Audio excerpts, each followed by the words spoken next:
Assalamualaikum warahmatullahi wabarakatuh. Waalaikumsalam warahmatullahi wabarakatuh. Oke, pada pertemuan hari ini kita akan membahas materi mengenai Tidak bisa kalau di Makassar kesininya latihan juga. ya boleh. Satu, serius mau di para alpirnya Akbar.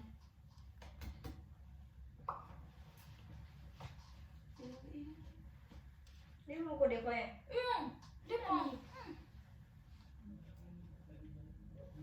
Satu, di para. Kau kirim dia di kamar. Cantik lagi. Keren deh. Satu, dua, tiga. Assalamualaikum warahmatullahi wabarakatuh. Waalaikumsalam warahmatullahi wabarakatuh. Oke, pada pertemuan kali ini kita akan membahas materi mengenai pengertian empati. Empati merupakan kemampuan individu dalam memahami perasaan negatif maupun positif yang dirasakan oleh orang lain secara mendalam, seolah-olah mereka ini merasakan emosi tersebut. Secara harfiah, empati berarti merasakan ke dalam. Empati berasal dari kata Yunani yaitu pathos yang berarti perasaan yang mendalam dan kuat, yang mendekati penderitaan dan kemudian diberi awalan in. Menurut Sol dan Ens tahun 2012, empati dapat diartikan sebagai kemampuan dan kecenderungan seseorang untuk memahami apa yang orang lain pikirkan dan rasakan pada situasi tertentu. Selaras juga dengan pernyataan Myers tahun 2010 bahwa empati adalah pengalaman ikut merasakan apa yang dirasakan oleh orang lain. Nah, adapun aspek-aspek empati itu sendiri, yang pertama pengambilan perspektif merupakan kecenderungan individu untuk mengambil alih secara spontan sudut pandang orang lain. Pentingnya kemampuan dalam perspektif taking untuk perilaku yang non egocentrik, yaitu perilaku yang tidak berorientasi pada kepentingan diri sendiri, tetapi perilaku yang berorientasi pada kepentingan orang lain. Selanjutnya ada imajinasi, merupakan kecenderungan seseorang untuk mengubah diri ke dalam perasaan dan tindakan karakter-karakter khayalan yang terdapat pada buku-buku, layar kaca, bioskop maupun dalam permainan-permainan tertentu. Selanjutnya ada perhatian empati, merupakan orientasi seseorang terhadap orang lain berupa simpati, rasa kasihan dan peduli terhadap orang lain yang mengalami kesulitan. Aspek ini berhubungan secara positif dengan reaksi emosional dan perilaku menolong pada orang lain. Selanjutnya, distress pribadi merupakan orientasi seseorang terhadap dirinya sendiri yang berupa perasaan cemas dan gelisah pada situasi interpersonal. Nah, adapun ciri-ciri orang yang berempati, orang yang memiliki kehangatan terhadap orang lain, di mana bertutur kata lembut kepada orang lain, memiliki sikap peduli terhadap sesama dan lingkungan sekitarnya, memiliki perasaan iba dan belas kasihan terhadap orang lain.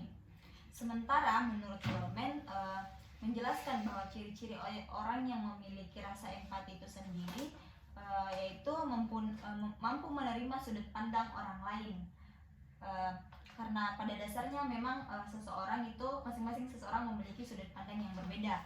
Selanjutnya memiliki kepekaan terhadap perasaan terhadap orang lain, mampu mendengarkan orang lain. Semisal Devi curhat ke Husnul, Devi menjadi pendengar yang baik untuk Husnul. Adapun bentuk empati melalui keterampilan mendengarkan. Menurut Goleman pada tahun 1997, kemampuan berempati adalah kemampuan untuk mengetahui perasaan orang lain. Empati merupakan akar kepedulian dan kasih sayang yang dalam setiap hubungan emosional seseorang dalam upaya untuk menyesuaikan emosionalnya dengan emosional orang lain. Menurutnya, kunci untuk memahami perasaan orang lain adalah mampu membaca pesan nonverbal seperti nada bicara, gerak-gerak, ekspresi wajah, dan sebagainya. Mendengar secara empatik adalah mendengar dengan maksud untuk mengerti, baik secara emosional maupun intelektual, bukan dengan maksud untuk menjawab atau mengendalikan serta memanipulasi orang lain. Empati adalah kunci untuk mendengar secara efektif sehingga menghasilkan komunikasi yang efektif pula. Selanjutnya, mengembangkan keterampilan mendengar secara empatik. Memperhatikan beberapa hal saat berkomunikasi, diantaranya membuat kontak mata dengan pembicara, kontak mata dengan lawan bicara akan memberikan kesan bahwa kita sungguh-sungguh terhadap pesan yang disampaikan. Tatapan mata akan mengurangi kemungkinan perhatian teralihkan. Kontak mata menunjukkan perhatian penuh kita terhadap lawan bicara. Semisal Devi curhat ke Husnul, Husnul harus memperhatikan matanya Devi sehingga Devi merasa bahwa Husnul mendengarkan curhatannya Devi dengan baik. Nah, selanjutnya, hindari gerakan yang mengganggu dan tidak sesuai dengan maksud untuk mendengarkan. Saat mendengarkan, hindari gerakan-gerakan yang dapat mengganggu proses mendengarkan itu sendiri. Seperti ini, jangan lakukan itu saat mendengarkan. Seperti melihat jam, memutar-mutar pensil atau pulpen, merobek-robek kertas, melihat-lihat pemandangan atau melakukan aktivitas lainnya. Jadi kita harus fokus pada orang yang berbicara. Selanjutnya, mengungkapkan kembali dan mengajukan pertanyaan. Jika diperlukan, ulangi apa yang disampaikan lawan bicara dengan bahasa sendiri atau mengajukan pertanyaan sebagai proses untuk memperjelas makna dan meyakinkan pembicara bahwa kita mengerti, sekaligus memberikan dukungan untuk mengungkapkan lebih lanjut. Selanjutnya, buatlah transisi yang baik untuk menjadi pendengar yang baik dengan pembicara yang baik.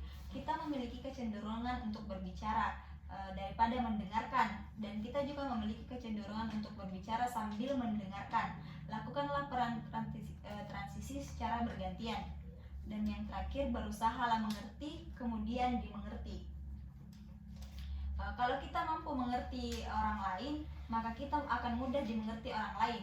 Mengerti orang lain dengan melihat dunia sebagai lawan kita, memandangnya, mengerti keadaannya, dan juga merasakan emosi yang mereka rasakan. Yang keenam, diagnosis sebelum merespon. Pendengar yang empatik akan melakukan diagnosis terlebih dahulu untuk meneliti permasalahan yang dihadapi oleh lawan bicara sebelum memberikan pendapat, masukan, atau jawaban. Setelah menemukan akar permasalahannya, akan lebih mudah untuk membantu memberikan jawaban, solusi, ataupun masukan yang diperlukan oleh lawan bicara. Selanjutnya, tunjukkan minat, perhatian, dan kepedulian. Tunjukkan minat kita yang besar kepada lawan bicara dengan perhatian dan kepedulian kepadanya. Dengan fokus perhatian kita kepada orang lain, akan bisa lebih mudah memahami dan mengetahui keadaannya. Jika telah dipahami dengan baik, kita tentu bisa mengomunikasikan hal yang mungkin dapat menarik perhatiannya dan sesuatu yang mungkin mereka butuhkan. Nah, itulah tadi teknik layanan empati. Di sini kita akan salah satu dari kalian memerankan peran sedih. Siapa yang bisa? Eva. 3. Ya kue. Dia seperti pasal juga. Oh, dia pakai video membaca cek astagfirullah. Main. Atau ada tidak?